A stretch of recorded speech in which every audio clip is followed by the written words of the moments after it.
करें शुरू। दोस्तों, आज एक बहुत महत्वपूर्ण मुद्दे पर यह प्रेस वार्ता है।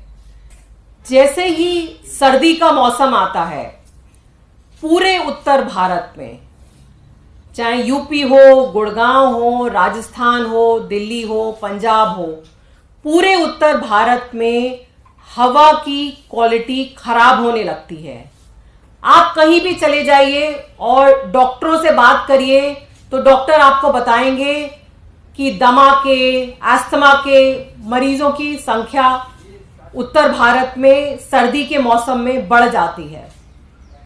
2019 में वर्ल्ड हेल्थ ऑर्गेनाइजेशन ने एक स्टडी करी थी और उन्होंने कहा था कि भारत के 99.5 डिस्ट्रिक्ट्स में एयर क्वालिटी खराब है। मतलब हमारे देश के 99% लोग जो हैं, जिस तरह की हवा में उनको सांस लेनी चाहिए उससे खराब हवा में सांस ले रहे हैं। इतनी बड़ी अगर इमरजेंसी है तो आपको नहीं लगता कि केंद्र सरकार को इस पे एक्शन लेना चाहिए कि अगर आपके देश के 99% जिलों में हवा की क्वालिटी खराब है तो उस पे आपका क्या प्लान है? आज तक हमने देश के प्रधानमंत्री या देश के पर्यावरण मंत्री से कोई प्लान नहीं सुना। अगर पूरे देश में देखा जाए तो सिर्फ एक दिल्ली के मुख्यमंत्री हैं, दिल्ली के एक पढ़े लिखे आईआईटी के मुख्यमंत्री, जो हर साल एक winter action plan, summer action plan की घोषणा करते हैं, जो बताते हैं कि आने वाले दिनों में दिल्ली के लोगों को प्रदूषण से बचाने के लिए सरकार क्या क्या कदम लेगी। वहीं दूसरी ओर अगर आप देखें, अगर आप गूगल में डालें विश्व की 50 सबसे प्रदूषित शहर, उसमें से 39 हमारे देश में है। मतलब पूरी दुनिया के 50 मोस्ट पोल्यूटेड सिटी में से 39 सिटीज भारत में हैं और उन 39 में से लगभग 20 जो शहर हैं वो उत्तर प्रदेश में हैं। उत्तर प्रदेश जहां बरसों से भारतीय जनता पार्टी का राज चल रहा है। आज तक उत्तर प्रदेश के मुख्यमंत्री या किसी मंत्री ने कभी एयर क्वालिटी की बात करी है? कभी वायु प्रदूषण की बात करी है? मुझे तो नहीं लगता कि उनको पता भी है कि एयर क्वालिटी क्या है।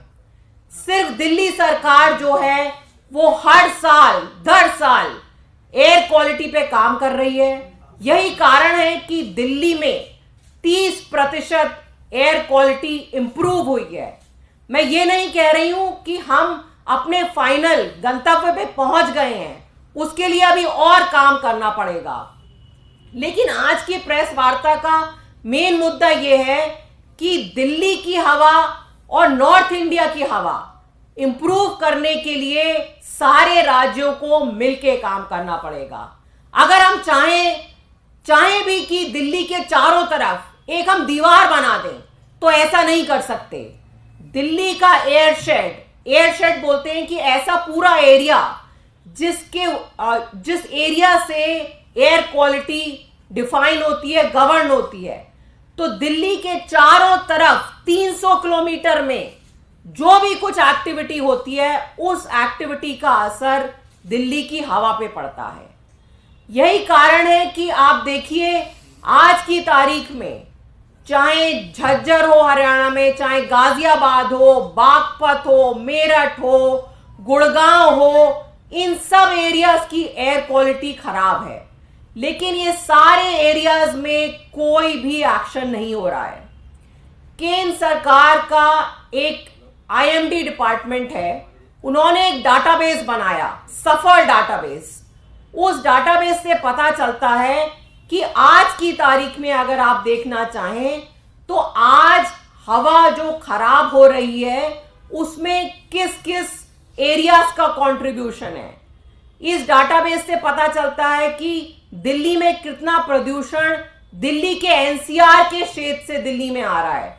उसमें आप देख सकते हैं कि कूड़ा जलाने की वजह से हवा खराब हो रही है, या वाहनों की वजह से हवा खराब हो रही है, या इंडस्ट्री की वजह से हवा खराब हो रही है।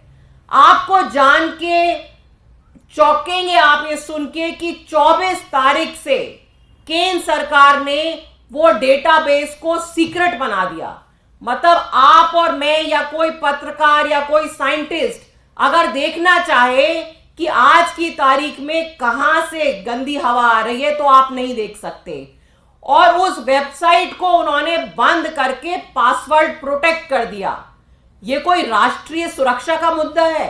ये तो हवा की क्वालिटी का डेटाबेस है, उसको आप क्यों पासवर्ड प्रोटेक्ट कर रहे हैं? ये डेटाबेस पहले ओपन हुआ करता था, लेकिन 24 तारीख से उसको बंद कर दिया गया, क्योंकि तब हम लोगों ने आवाज उठानी शुरू करी कि दिल्ली का 70% वायु प्रदूषण एनसीआर क्षेत्रों से आ रहा है, दिल्ली के बाउंड्री के बाहर से आ रहा है। वो सारे एरियाज जहां पे भाजपा की सरकार है, चाहे यूपी हो गया, चाहे हरियाणा हो गया, उत्तराखंड हो गया, वहां सब जगह भाजपा की सरकार है। और आज की तारीख में भी 70% प्रदूषण दिल्ली से बाहर से आ रहा है। यही कारण है कि उस वेबसाइट को इन्होंने बंद कर दिया। कोई भी अगर पढ़ी लिखी सरकार होगी तो वो जानना चाहेगी कि भाई जब एयर क्वालिटी खराब हो रही है तो उसके लिए क्या क्या फैक्टर्स जिम्मेदार हैं, और उन फैक्टर्स पे काम करना चाहेगी। लेकिन केंद्र सरकार हमारी अनोखी सरकार है, उन्होंने कहा कि नहीं, हम काम तो नहीं करेंगे लेकिन हम उस वेबसाइट को ही बंद कर देंगे, जिससे लोगों को पता ही ना चल पाए, कोई ये नहीं कह पाए कि सुप्रीम कोर्ट ने बोला था कि उत्तर प्रदेश में जो ईंट के भट्टे चल रहे हैं उन भट्टों को आधुनिक तकनीक से चलाना चाहिए। एक जिगजैग टेक्नोलॉजी होती है। सुप्रीम कोर्ट, एनजीटी पिछले 10 साल से उत्तर प्रदेश सरकार को बोल रहा है कि आप वहां के ईंट के भट्टों के जो मालिक हैं उनके साथ काम करिए, बेटर टेक्नोलॉजी वहां पे उनको दीजिए, उन लोगों की मदद करिए, जिससे वहां की हवा और दिल्ली की हवा दोनों हवाएं बेटर हो। लेकिन उत्तर प्रदेश सरकार ने कुछ भी नहीं इस पे किया है। आज की तारीख में लेटेस्ट आंकड़ों के अनुसार अभी भी 2000 ईंट के भट्टे हैं एनसीआर एरिया में जो पुरानी टेक्नोलॉजी पे चल रहे हैं। उसमें से 150 भट्टे सिर्फ गाजियाबाद में हैं, 250 भट्टे मुजफ्फरनगर में हैं। इन सब भट्टों का भी गंदा धुआं जो है वो दिल्ली आता है। एनजीटी ने ऑर्डर पास किया कि जितनी इंडस्ट्री चल रही है वो इंडस्ट्री क्लीन फ्यूल पे चले, पाइप नेचुरल गैस पे चले। सिर्फ दिल्ली सरकार ने इस पे एक्शन लिया। दिल्ली में 100% इंडस्ट्री क्लीन फ्यूल पे चल रही है, लेकिन बाकी एनसीआर की जो सरकारें हैं उन्होंने इस पे एक्शन नहीं लिया। आज की तारीख में 3000 इंडस्ट्रीज हैं एनसीआर एरिया में, गुड़गांव में, झज्जर में, भिवानी में, जो अभी भी गंदे फ्यूल पे चल रही हैं।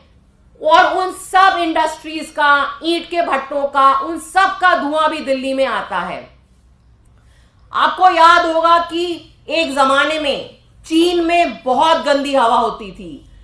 2008 में जब ओलंपिक्स वहां होने जा रहे थे तो वहां विदेशों में सब जगह ये चर्चा थी कि इतनी गंदी हवा है, यहां पे ओलंपिक्स कैसे होंगे। चाइना की केंद्र सरकार ने निर्णय लिया कि हम इस प्रॉब्लम को सॉल्व करेंगे। उन्होंने ये नहीं कहा कि पुराने राष्ट्रपति या कोई पिछले जमाने की सरकार इसके लिए जिम्मेदार है। जैसे हमारे देश में अगर आज आप पूछे प्रधानमंत्री जी से तो वो कहेंगे कि पूरे उत्तर भारत में जो हवा प्रदूषण है उसके लिए नेहरू जी जिम्मेदार हैं। चाइना ने ऐसा नहीं कहा। चाइना ने कहा कि हमें अपनी हवा साफ करनी है। उन्होंने सारे राज्य सरकारों को साथ बैठाया, सबको टारगेट दिए कि आपको ये 5 काम करने हैं अगले 2 साल में, अगले 5 साल में। उन्होंने मदद करी, वहां पे भी ईंट के भट्टे होते थे। उन्होंने मदद करी कि वो भट्टे बेटर तकनीक से चलें। उन्होंने मदद करी कि इंडस्ट्री बेटर तकनीक से चले। उन्होंने किसी पे दोषारोपण नहीं करा, ब्लेम गेम नहीं करा। उन्होंने कहा ये एक मुद्दा है, ये एक प्रॉब्लम है और वहां की केंद्र सरकार ने उसकी रेस्पॉन्सिबिलिटी ली और यही कारण है कि 8-10 साल में उन्होंने वहां की हवा साफ कर दी। लेकिन हमारे देश में जहां पे 39 मोस्ट पोल्यूटेड सिटीज हैं, हमारी केंद्र सरकार कोई भी रेस्पॉन्सिबिलिटी लेने के लिए तैयार नहीं है। हमारी केंद्र सरकार ऐलान करती है स्मार्ट सिटी स्मार्ट सिटी। क्या खास स्मार्ट सिटी आप हमें देंगे जब हमारे बच्चे बढ़िया हवा में सांस नहीं ले सकते? तो स्मार्ट सिटी क्या होगी? कागजों पे स्मार्ट सिटी होगी। जब 39 दुनिया की मोस्ट पोल्यूटेड सिटीज हमारे देश में है, तो आप क्या स्मार्ट सिटी की बात कर रहे हैं? पहले तो आपको चाहिए कि आप इस पे एक्शन लें। आप ये बताएं देश को कि अगर देश की इतनी बड़ी आबादी, अगर हम देखें नॉर्थ इंडिया का ही जो इंडो गैंजेटिक प्लेन है, उसमें 70 करोड़ लोग रहते हैं। ये 70 करोड़ लोगों के जो फेफड़े हर साल वायु प्रदूषण की वजह से खराब हवा में सांस ले रहे हैं, वो खराब हो रहे हैं। लेकिन केंद्र सरकार कुछ भी एक्शन नहीं ले रही है। कोई विजन नहीं है, कोई शॉर्ट टर्म लॉन्ग टर्म कोई प्लान नहीं है। और आप देखिए ये वेबसाइट, इस वेबसाइट पे जहां पे पहले सारा डाटा, सारा आंकड़ा होता था, इसको आपने क्यों छुपा दिया? ये हमारे टैक्स पेयर्स के पैसों से बनी है ये वेबसाइट। ये डाटा जो है ये हमारे ही पैसे खर्च हुए हैं इस डाटा को इकट्ठा करने में। तो क्या हमें हक नहीं है जानने का कि आज की तारीख में कौन सी सरकार काम कर रही है और कौन से राज्य की सरकार काम नहीं कर रही है? आज हमारी 2 मांगे हैं। पहली मांग कि आप नॉर्थ इंडिया के जितने स्टेट्स हैं, उन स्टेट्स के सारे जो पर्यावरण मंत्री हैं, मुख्यमंत्री, उनकी एक हाई लेवल मीटिंग बुलाइए। आप बताइए हमें कि आप क्या एक्शन लेने वाले हैं पूरे नॉर्थ इंडिया की पॉपुलेशन के लिए। दूसरा, जो ये सफर की वेबसाइट है, इसके डाटा को पब्लिक कीजिए। पब्लिक को पता होना चाहिए कि वायु प्रदूषण कहां से ओरिजिनेट हो रहा है और कौन सी सरकारें हैं जो सोई हुई हैं। अगर ये सब एक्शन नहीं होता तो आपके, मेरे, हमारे बच्चों के फेफड़े ऐसे ही खराब होते रहेंगे और केंद्र सरकार सोती रहेगी। वो कुछ भी काम नहीं करेंगे, बस ब्लेम गेम करते रहेंगे। सिर्फ एक दिल्ली सरकार है जो विंटर एक्शन प्लान बनाती है, समर एक्शन प्लान बनाती है। हमने सारे जो पोल्यूटिंग पावर प्लांट्स थे हमने सब बंद करे। सारी इंडस्ट्री हमने क्लीन फ्यूल की तरफ माइग्रेट करी। हमने इलेक्ट्रिक व्हीकल्स पॉलिसी लाई, हमने रोड डस्ट, कंस्ट्रक्शन डस्ट, सब पे काम किया है। लेकिन और सारी राज्य सरकारें जब तक इस तरह से एक्शन प्लान नहीं बनाती, काम नहीं करती, नॉर्थ इंडिया की जो एयर पोल्यूशन क्राइसिस है उसको हम सॉल्व नहीं कर सकते। धन्यवाद। कोई सवाल हो तो बताइए।